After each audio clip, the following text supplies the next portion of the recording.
apartment building this morning.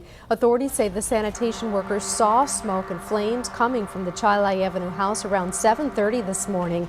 The two men started banging on the doors and doing everything they could to wake the people inside. Firefighters arrived and found everyone out safely. One of the sanitation workers suffered minor smoke inhalation. He was taken to the hospital for treatment. Yes, I would say that they were very lucky and consider those folks heroes for getting the people out safely.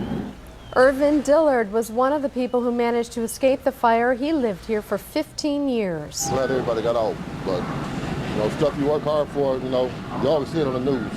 It's just bad luck, I guess. The Red Cross is assisting all of the people displaced by the fire. Well, the sanitation workers who are being credited for their actions say they don't feel like heroes at all. Our News' Casey Bortnick has that part of our story from the newsroom. It was supposed to be their day off. Iliad Rodriguez and Derek Hardy were picking up refuse in the city early this morning because they were off on the Thanksgiving holiday. 8 people are thankful tonight they were in the right place at the right time. I don't feel like a hero. I feel like I just did what I'm supposed to do. Iliad Rodriguez says he was driving his sanitation truck down Kenwood Avenue just before 7:30 this morning when he noticed a curtain on fire in the front of this building. He radioed for help and rushed to the door to try to warn those inside. Derek Hardy, who was driving a separate sanitation truck, pulled up to the house at about the same time and rushed over to help.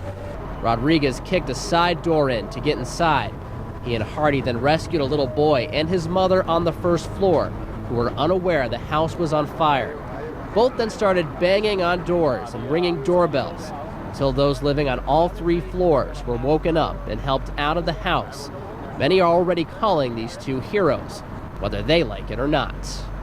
I feel that I was put here for a reason. I think the Lord put me here this morning because I don't normally do my route this way. I do it completely different. But this morning I did it this way, and I just happened to be at the right place at the right time. I did what I would want somebody to do for me or my family. Help. That's what everybody needs to stop worrying about, themselves and think about others. Rodriguez was treated for minor smoke inhalation and release. The house was a total loss and had to be knocked down. Deputy Chief Scotty Williams says he doesn't believe there were working smoke alarms in the house at the time of the fire. And if these two weren't in the right place at the right time, things could have been a lot worse. Amy? Casey, boy, a lot of good lessons for us, especially during this holiday season. Be aware of our surroundings, and these two guys are really humble.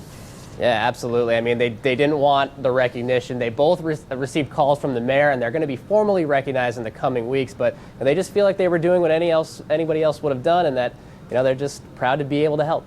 Well deserved. Casey Bortnick from our newsroom tonight. Well, with the cold weather upon us, most of us just grab our warm winter coat.